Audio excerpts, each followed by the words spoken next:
everybody, welcome back to Free America. I've been having some problems with my cameras, so that's why I haven't done a video in a little while, but as promised, I'm going to do a review on the Cold Steel Finhawk, and I'm going to compare it to what I believe is its closest competitor, which is the Mora Companion. Now in this case, this is my old Mora Companion. I've been using this thing for quite a bit. And what I did was I actually drilled a hole and put a lanyard on it. So the Finhawk comes from the factory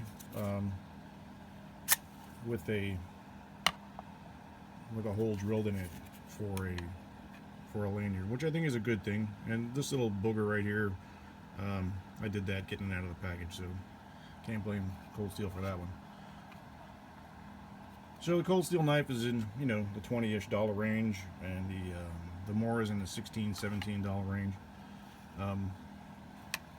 Both of them, you know, come with a Scandi grind. This particular Mora has the carbon steel blade, and the Finhawk has a stainless steel 4116 cryo quenched German steel. And the knife overall is manufactured in Taiwan. So the original reason that I got this knife was so that I could have an American competitor to the Mora, and this is not it. So the knife is not American, even though it's sold by Cold Steel. No big deal, you know. Obviously the Moras are Swedish; they're not American either. The handle is plastic, which is coated with rubber, and it's got this texturing on it, which I like.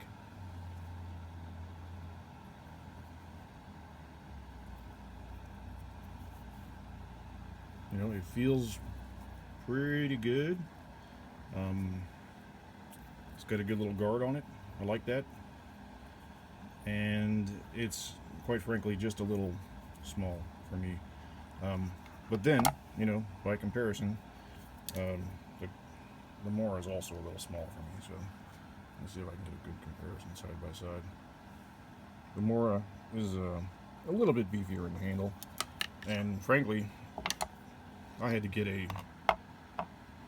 Companion HD to get one that was big enough to fit my hands. So the sheaths are both very similar, right? Both have the loop and the clip. Both can be worn on your belt or on a button, right? The one thing that the Finhawk sheath does not have that the Mora does have is a place to place your thumb to push off and draw your knife when it's in the sheath. So when the Mora is in the sheath, you can place your thumb on there and help push it out.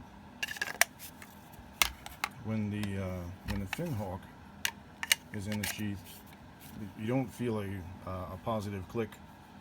It's just kind of jammed in there. The rubber, you know, is in contact with the sides of the inside of the sheath, and you kind of have to jerk on it a little bit to get it out. I don't know. I would have preferred to have a little thumb rest on there, but it doesn't. And excuse me, both of these have the drain hole.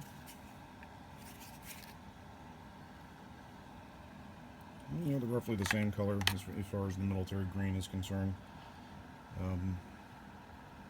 So overall, you know, what do I think? I like the Cold Steel. I like the Finhawk, but the handle is just not beefy enough for me. The blade is excellent. By the way, it comes out of the package razor sharp, ridiculous sharp. The only reason I'm not out in the field doing doing footage of me using it is because it's nasty and raining. So, and I don't want to get wet and cold.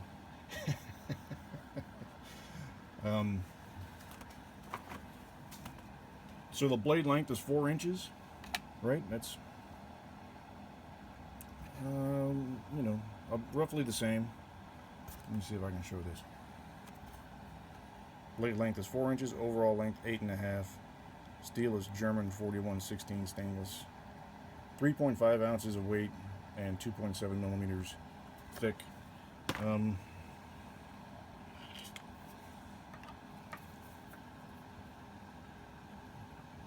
you can see, it's thicker than the Companion. I don't have my Companion HD out here with me, or I would show you the difference there. The HD is thicker. The one thing that I do like, not the one thing, one of the things that I do like about the Finhawk is that it comes with a 90-degree spine, a good 90-degree spine. So you can scrape with it, you can strike a ferro rod with it right out of the box, and I couldn't do that with my Moras. I had to flatten the spine. So, you know, good and bad. I like it. I'm sure I will carry it. I might have to wrap the handle somehow. I don't know. But here we go. I got the sheaths mixed up. So overall impression of the Finhawk is positive. I'll probably put a lanyard on it so that I can use it for chopping tasks. And I'll probably wrap the handle somehow. There's a little bit of space there. I can wrap it. Let's see how that goes. But so for $20-ish, you know, as a competitor to the Mora, the things that it comes with that I appreciate are the flat spine and the lanyard hole. The things that it lacks are the thumb push on the scabbard and the thickness of the blade. So those things are entirely up to you. You know what your preferences are. Like I said, in my hand it's just a little small, but I'll leave it up to you guys to decide. Tell me what you think. There's a lot of positive reviews out there on the knife. Like I said, my original intent was to buy a knife that was American. Turns out it's not American, so no big deal, you know. For the money, I think it's worth it. So, if this video was helpful at all, educational, entertaining, any of the above, please, you know, give me a like down below. Hit the subscribe button and leave me your comments and tell me what you think. So, God bless America, and thanks again for watching and hanging out with me. And